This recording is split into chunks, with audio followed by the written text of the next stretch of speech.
arm's length. So you put a wall up. You put a block up in your heart space. That's what I mean when I say you walled off your heart. You put a wall up. And you developed ways of keeping other people, friends, other family members, people at work, just people in general, other people, at an arm's length. So you'll never have to feel that rejection again. So you don't get close to people. You don't trust anybody.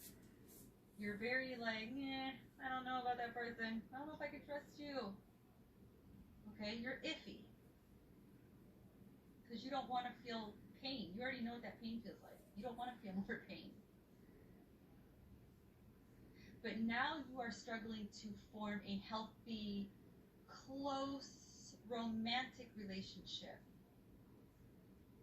Despite truly longing for this, it's really hard to get into a romantic relationship because you don't know if you can trust the person. You don't know. If you can't trust your own family, how can you trust a complete stranger that you're getting to know, to fall in love with this person, to live with this person, to share your life with this person? Because if you came out of your mother's, woohoo, and you grew in her tum-tum for like 9 months, and you grew up in this family, and you had siblings and parents and grandparents and cousins, and these are people that were supposed to love you, nurture you, and help you grow, and these are the same people that harm you mentally. Sometimes it's even physically. They judge you. They don't accept you. They're always talking about you. You can't trust them because they keep breaking your heart. They keep hurting you mentally. Mental pain is, in my opinion, worse than physical pain. Because, people that inflict physical pain, you can see those, sometimes bruisings and cuts and stuff like that, but they eventually fade away. Mental abuse, that don't fade away. Mental abuse absorbs. Now again, that's just my opinion. Neither one is acceptable, okay? So it's really hard to have a close romantic relationship. Even if you really, really want it, and it's something you've always wanted. Maybe you're a hopeless romantic, and it's something you dream about. You long for this. But when the opportunity comes to you, you don't know how to take it because you keep them at an arm's length. You have no trust. Or perhaps you learn to take comfort in food. Overeating. Overeating is your love. Or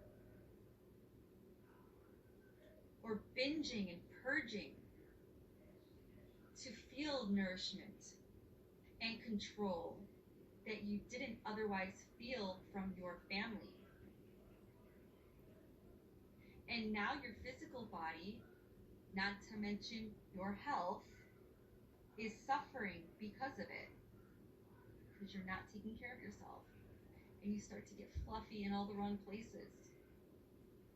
That fluff that's a physical representation of the pain you are carrying around with you.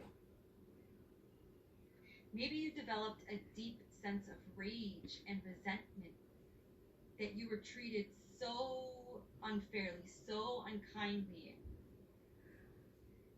And this has pervaded your life and keeps you in a state of chronic negativity and feeling like the victimhood. Perhaps because your trust was broken early on by people who were supposed to accept and support you, you developed a hyper-inflated sense of independence versus learning how to be interdependent with others. And you're experiencing challenges with your coworkers or your spouse or your boyfriend, girlfriend, your other half, or your children, or your neighbors because of this.